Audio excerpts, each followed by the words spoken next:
Before you spend money on your next 3D printer, here's why the SparkX i7 might be a smart choice.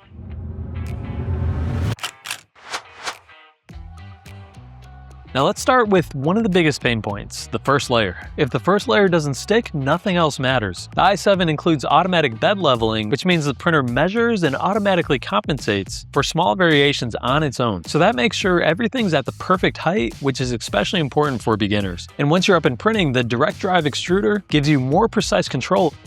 And because the motor feeds the filament directly into the hot end, extrusion is more responsive and consistent. And that translates to cleaner prints and sharper details. And if you've ever done multicolored printing, you know how much filament can be wasted when you change colors.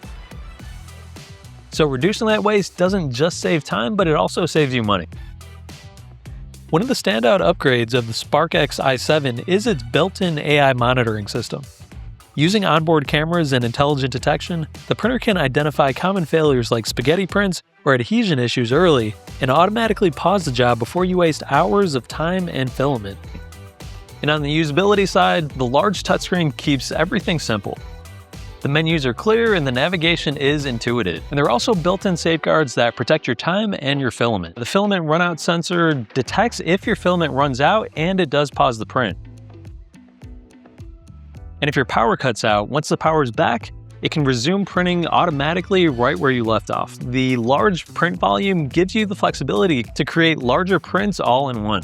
So that means less assembly and less seams.